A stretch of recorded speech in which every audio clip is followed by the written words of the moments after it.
The time is finally upon us to of course review the last of the 3 cars in the September update for GT7, and the reason why I've left this one until last, well, it's pretty self-explanatory, because most players will probably do that as well, if at all, because I know that many of you, even regular viewers of my reviews, do not like Vision GTs, and correct me if I'm wrong, but I get the impression that for many of you, it's not so much that you dislike any specific Vision GT, it's more that you don't like the idea of it as a whole, because the time, effort and resources put into these, for the most part, fairly pointless cars being in the game that 9 times out of 10 aren't actually that useful, if at all, could have been reassigned into bringing back legendary cars, or even debuting new cars in the game.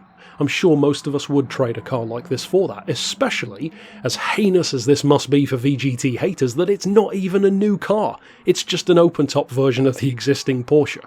But if there's one thing that I really would implore you, really, to take away from this video, it's to keep an open mind, because no matter how much we wish things were different, we have this car. We have Vision GTs, and it's clear that they're not going away anytime soon. So instead of cutting off our nose to spite our face, why not at least give these cars an actual chance? And that's one of the things which I would urge you to do, because even in real life, I can vouch for the fact that some of the best cars I've ever driven and reviewed on the channel, in Beards and Cars, are the cars that I didn't expect to like. Now, forget that this is electric, forget that it's a Vision GT, forget that it's even a supercar. The reason why I like this car is because of its real-world ramifications. So in a funny kind of way, it actually bucks the trend of most of these concepts, because this is exactly the kind of car that I could see being not necessarily replicated, but definitely having inspiration that goes through to Porsche's actual next real-world supercar or hypercar.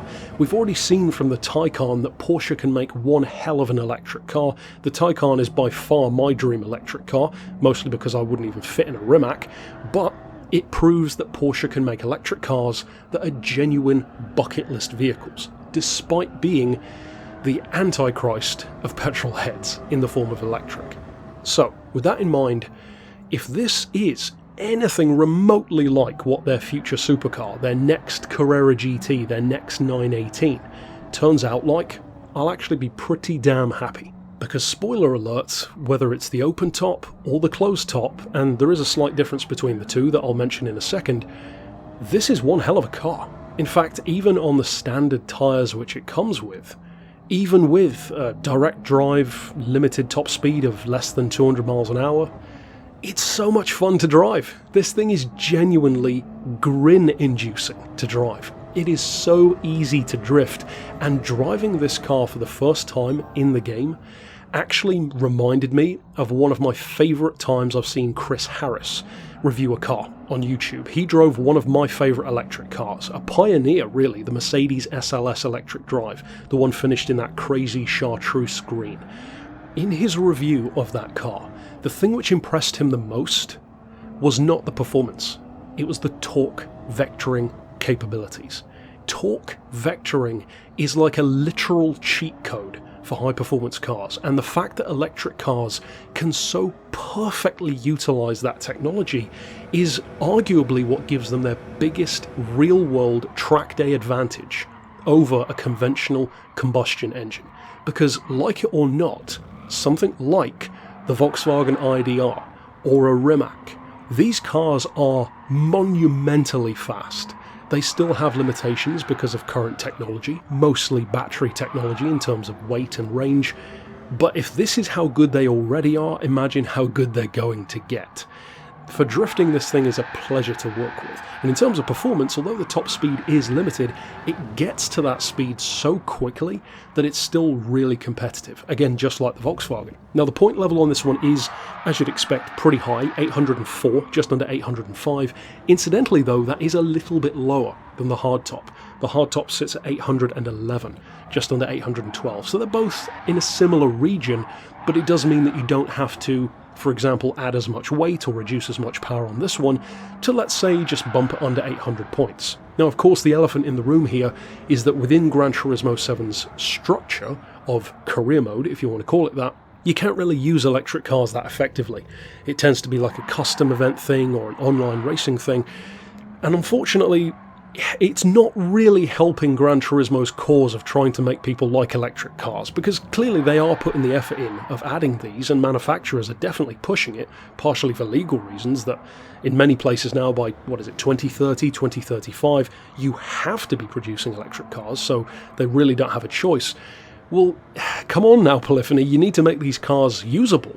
I mean, that's a pretty massive, a colossal oversight in gameplay, and that's something which they really don't have a choice about improving on in the next game, if not in this game. I would urge Polyphony, not that they ever listen to me of all people, but if they ever were to take any of my advice, because it does come from a place of love, believe it or not, please rework how electric cars work in this game. Either allow them to have a ridiculously quick battery charge in the pit lane, just to make it at least competitive, or just allow them to compete in more events, so then at the very least, you can use them in short burst events with only a few laps. Otherwise, you're never going to get people to love these cars if they already don't like them, and then they feel useless as well. And it's a shame, because stuff like the Volkswagen is a monster to work with, and so is this.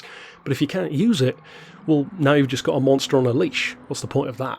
Now, in terms of the rest of its spec, it's a monster. As I said, a fraction under 1100 horses, and even the weight is actually not that bad. It weighs 1390 kilos. Again, very good for how heavy the batteries would typically be in an electric vehicle. Funnily enough, it actually weighs exactly the same as the hardtop. In terms of overall ability, well, it's 1,000,000 credits, same as the hardtop. Career mode means it's next to useless most of the time, so unfortunately, as great as the car is, in my opinion, and as fun as it is to drive, it still falls into many of the same pitfalls as either other electric VGTs or even real-world cars like a Tesla or like a Taycan or like the recent Volkswagen IDR. Polyphony desperately needs to fix that problem, because that's exactly what it is, a problem. So ultimately that's it for my thoughts. Of course, drop yours down below, and of course stick around on the channel for more content within the game. But for now, as always, thanks for watching.